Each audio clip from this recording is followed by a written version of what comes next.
The reset button on your A.O. Smith water heater is a critical safety feature designed to prevent overheating and potential hazards.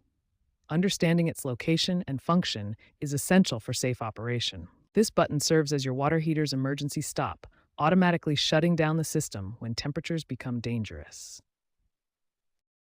The location of the reset button differs depending on whether you have a gas or electric water heater model. In gas water heaters, you'll find the reset button near the gas control valve and burner area, typically as part of the electronic ignition system. For electric water heaters, the reset button is typically found behind an access panel near the thermostat, often appearing as a small red button. The reset button is part of the high temperature cutoff system, also known as ECO, which monitors water temperature continuously. When water temperature exceeds safe limits, the ECO system automatically shuts down the heater to prevent scalding, tank damage, and other safety hazards. Several factors can cause the ecosystem to activate and require a manual reset.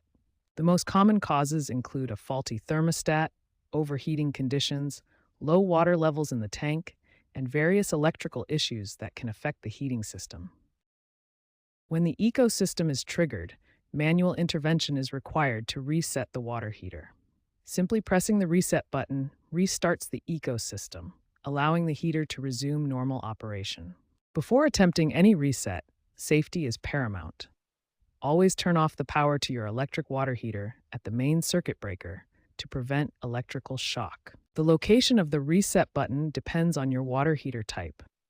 For electric models, you'll find the red reset button behind the thermostat access panel. For gas models, look near the gas control valve.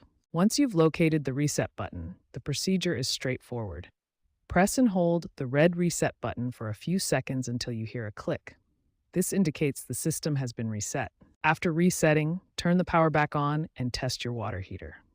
Allow 30 to 60 minutes for the water to heat up. Then, check if hot water is flowing from your taps. If the reset button trips frequently or your water isn't heating properly, this indicates a more serious problem. Common issues include faulty heating elements, thermostat problems, or electrical issues. Regular maintenance can prevent many reset issues. Flush your tank annually and inspect components regularly. If problems persist after following these steps, consult a qualified technician or your user manual for further assistance.